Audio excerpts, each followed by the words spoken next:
Good afternoon, everyone. Thank you for being here today. Appreciate it. With me today are Police Commissioner, Boston Police Commissioner William Gross, First Assistant District Attorney Patrick Hagan, Chief of Homicide, Assistant District Attorney Edmund Zabin, and Deputy Chief of Homicide, Assistant District Attorney Mark Lee. In 2016, the Supreme Judicial Court affirmed a judge's order granting a motion for a new trial in the case against Sean Ellis. Mr. Ellis had been convicted of murdering Boston Police Detective John J. Mulligan during a 1993 armed robbery with his co-defendant Terry Patterson. His convictions for possessing the murder weapon and Detective Mulligan's service weapon, which was stolen from his body, remain undisturbed to this day. The trial evidence and testimony in 1995 proved Mr. Ellis's guilt beyond a reasonable doubt. Jurors at the time called the case against him overwhelming. But the passage of more than 2.5 decades has seriously compromised our ability to prove it again. For this reason, my office will file paperwork today ending the prosecution of Mr. Ellis for first-degree murder and armed robbery.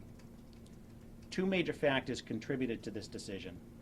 The nature of the evidence has not changed in 25 years, but the strength of it has declined with time. Moreover, the involvement of 3 corrupt police detectives to varying degrees in this investigation has further compromised our ability to put the best possible case before a jury.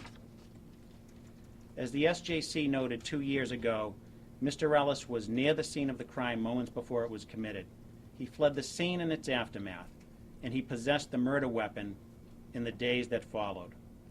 The most likely critical issue at a new trial, then, would not be whether Mr. Ellis was involved in Detective Mulligan's homicide, but rather the level of his involvement with his convicted co-defendant, Terry Patterson.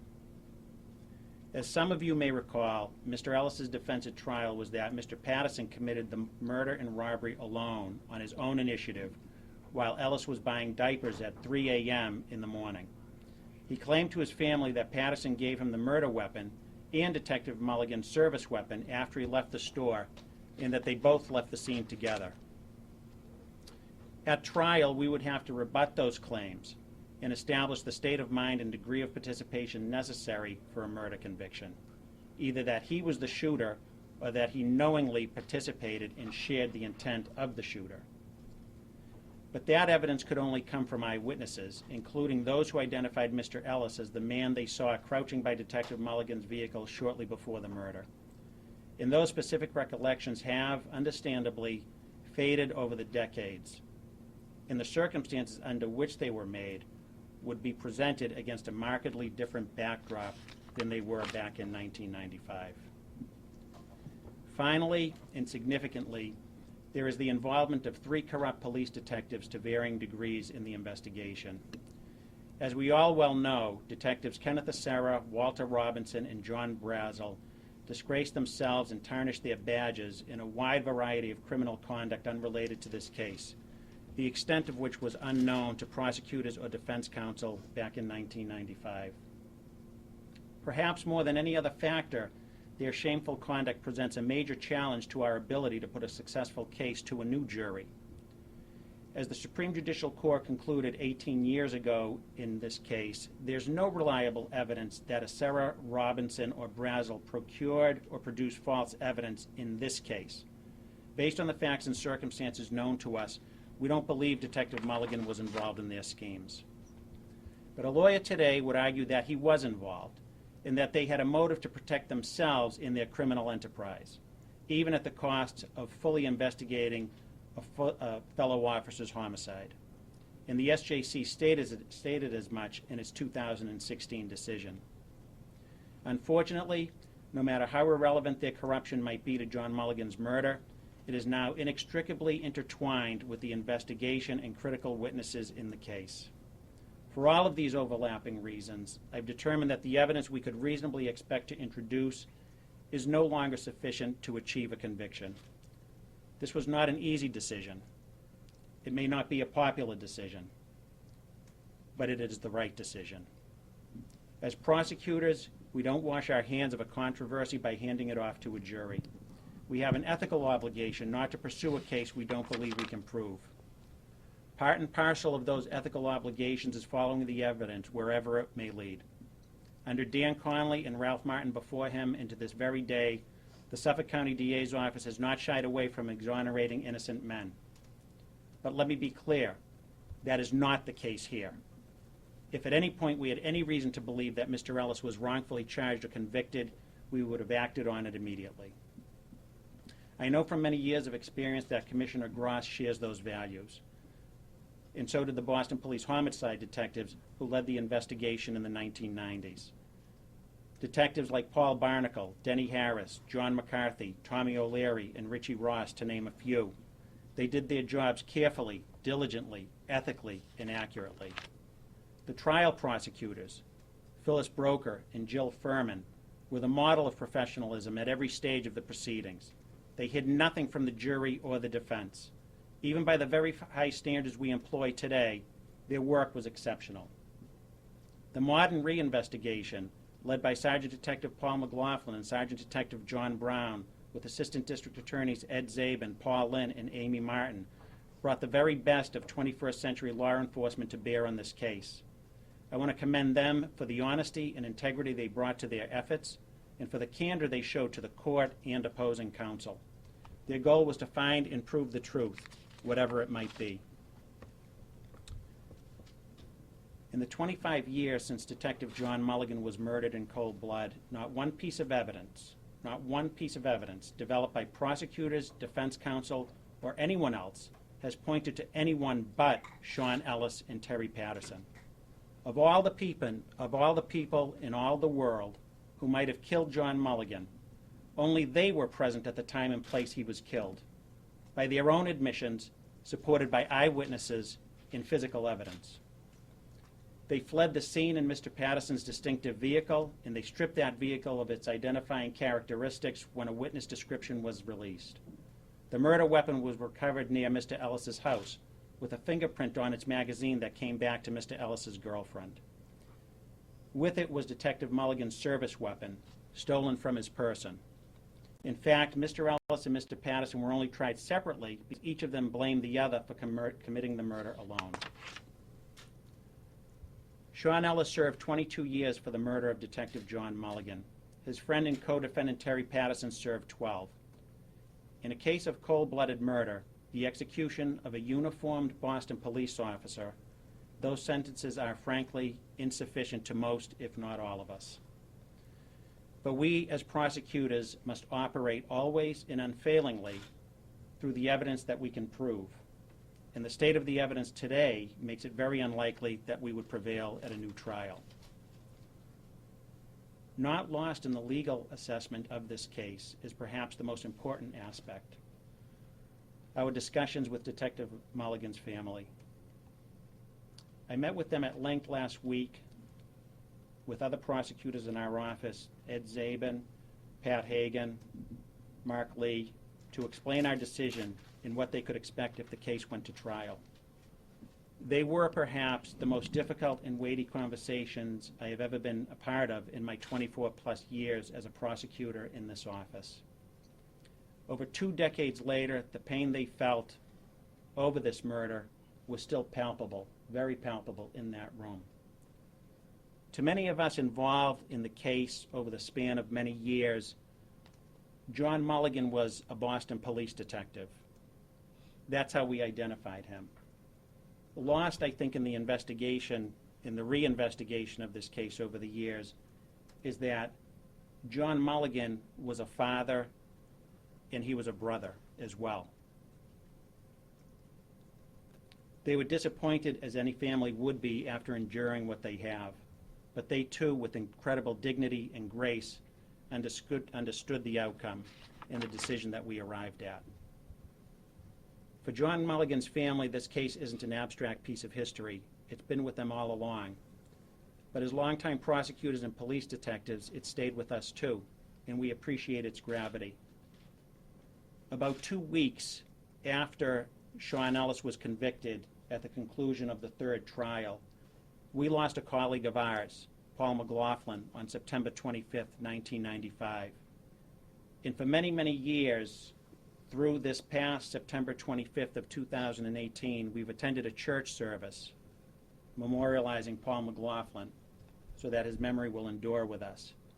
And I can tell you this personally, I've never attended one of those memorial masses for Paul McLaughlin without thinking of the murder of John Mulligan.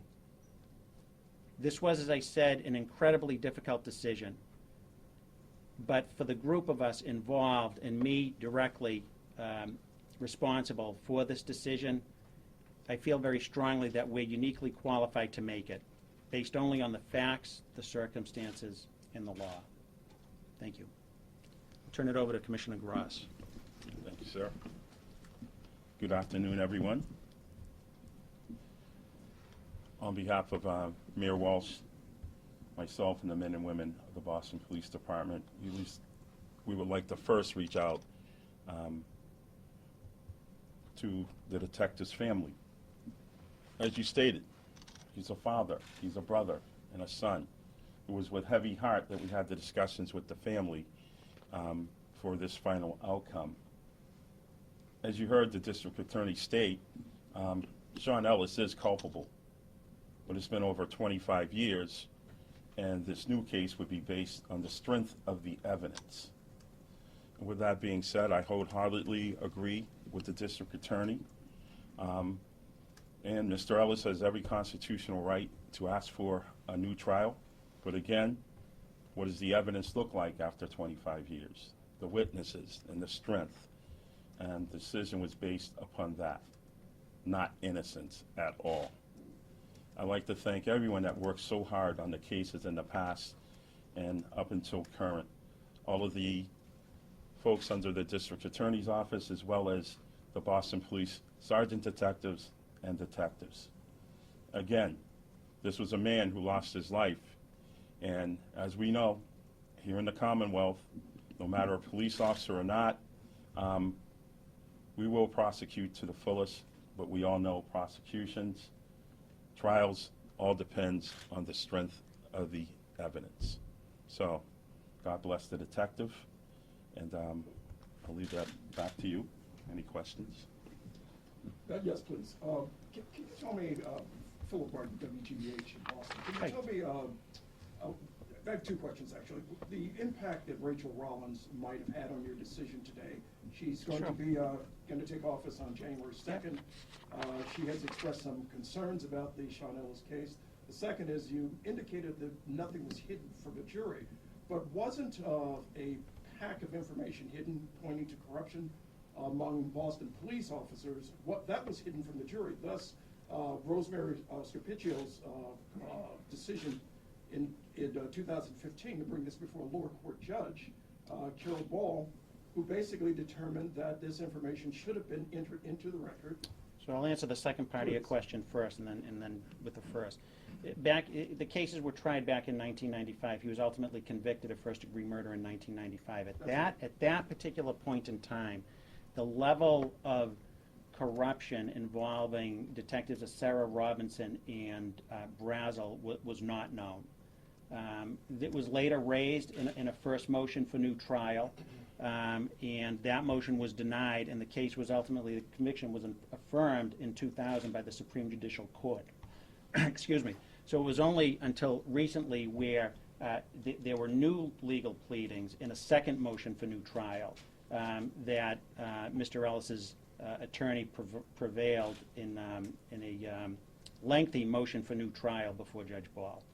And as to the second part of your question involving DA-elect Rachel Rollins, I can tell you this, that there have been numerous meetings, numerous discussions in this office, vigorous debate among some of the most senior trial prosecutors in the office, additional debate and conversation and discussion regarding the state of the evidence with members of the Boston Police Department, both detectives who were involved in the original investigation and later on in the reinvestigation and all the way up through the command staff.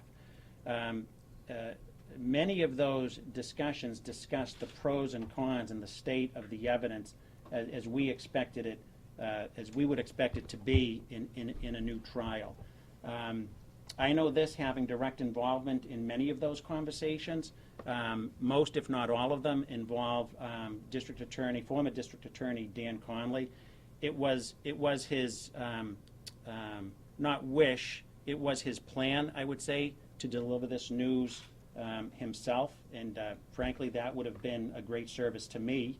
But the timing was just not right, and many of these discussions we've had, we've talked about the process in arriving at a decision like this.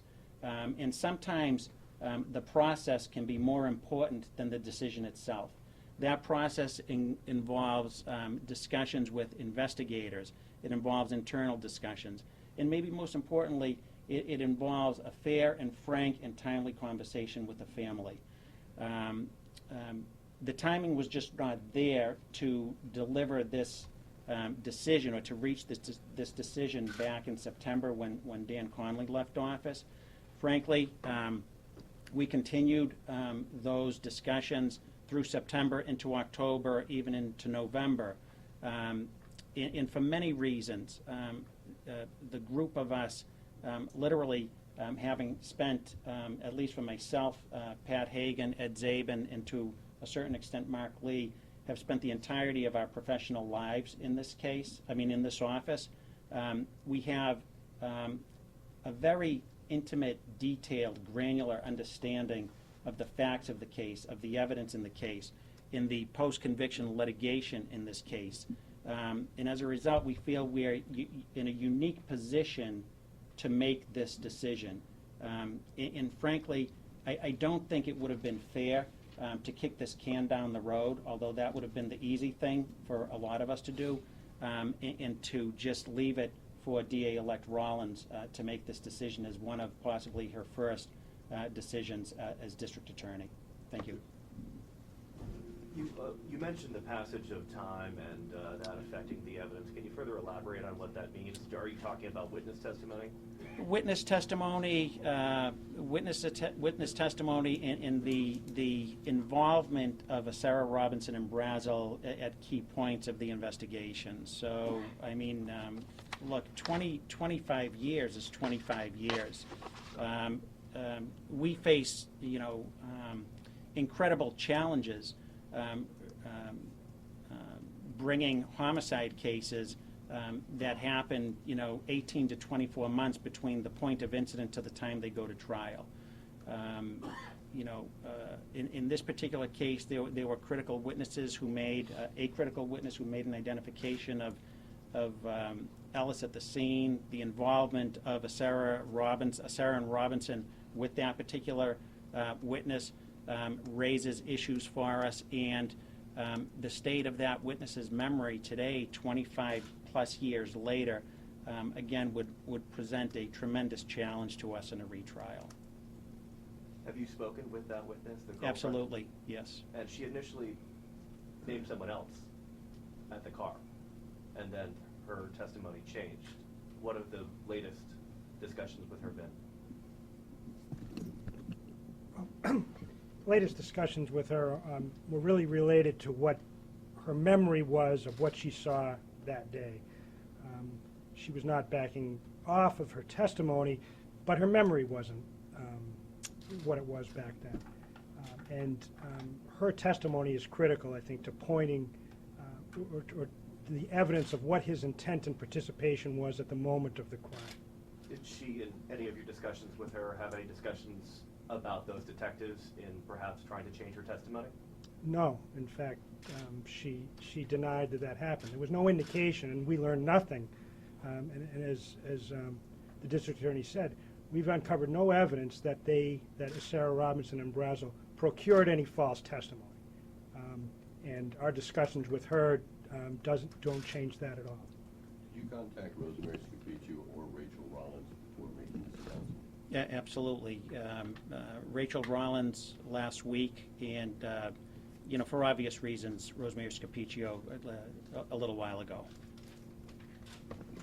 What's the status of Mr. Ellis now? He was admitted to bail. He's out, and I've instructed my chief of homicide, Ed Zabin, to file the appropriate legal paperwork today, ending the proceedings. One more, folks.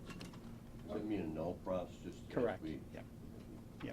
Just really quick question. All due respect to Detective Mulligan, he had a reputation on the streets that wasn't exactly that of a quiet boy. He, in fact, well, at times, many on the streets said he was connected to corruption.